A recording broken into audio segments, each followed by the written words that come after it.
Kepuasan pelanggan merupakan elemen pokok dalam pemikiran dan praktik pemasaran modern. Persaingan dapat dimenangkan apabila perusahaan mampu menciptakan dan mempertahankan pelanggan. Kuncinya terletak pada kemampuan memahami perilaku konsumen sasaran secara komprehensif.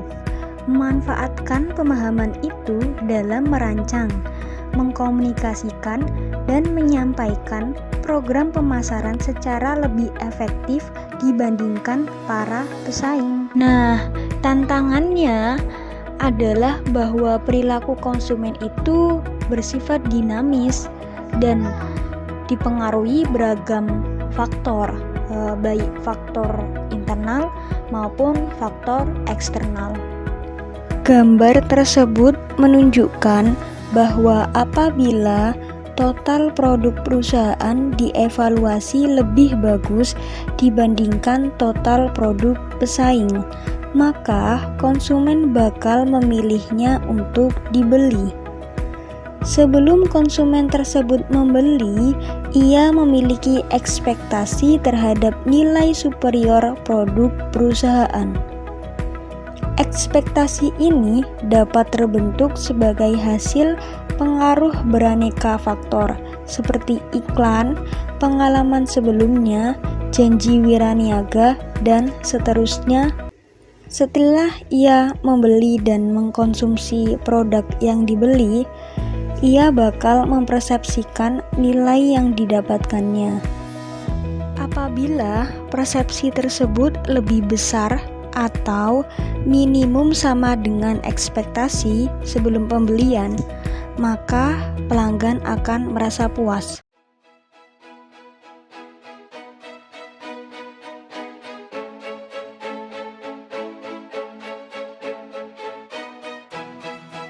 Secara sederhana, kepuasan pelanggan dapat diartikan sebagai perbandingan antara harapan atau ekspektasi sebelum pembelian dan persepsi terhadap kinerja setelah pembelian.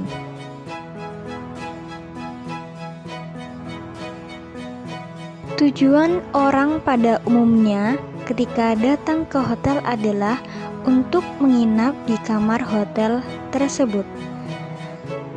Fasilitas dan kenyamanan kamar hotel adalah tolak ukur pertama yang akan dinilai oleh pelanggan.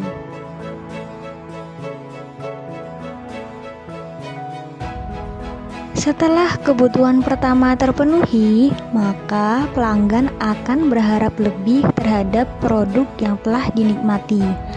Pada hotel tersebut menyediakan sarapan gratis dan kolam renang yang unik, sehingga membuat pelanggan merasa puas terhadap pelayanan yang diberikan.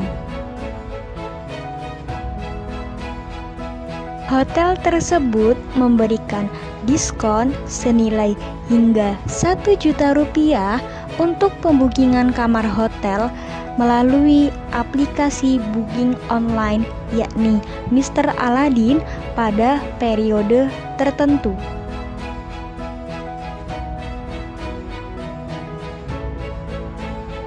Adapun sejumlah manfaat yang dapat diperoleh oleh perusahaan dari voice response.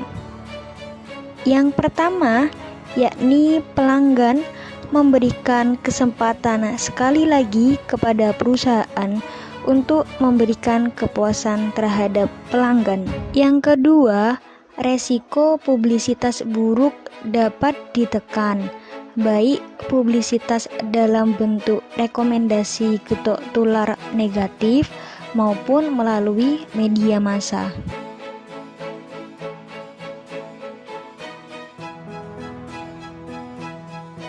Kehadiran dan perkembangan media sosial menjadi salah satu wahana konsumen dalam mengungkapkan kekecewaannya terhadap produk, merek, atau perusahaan tertentu.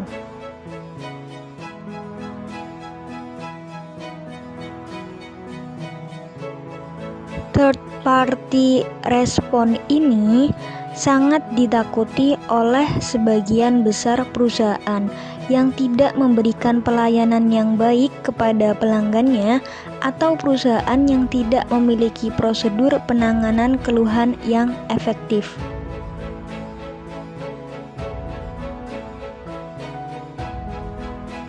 Apabila konsumen mempersepsikan tingkat kepentingan, biaya, dan waktu yang dibutuhkan relatif besar, maka besar kemungkinannya pelanggan bersangkutan akan melakukan komplain manakala terjadi kegagalan produk atau layanan.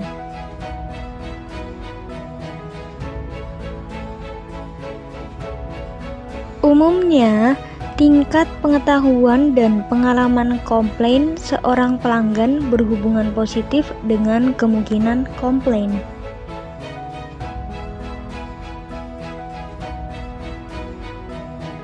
Apabila tingkat kesulitannya tinggi, maka pelanggan cenderung tidak akan melakukan komplain.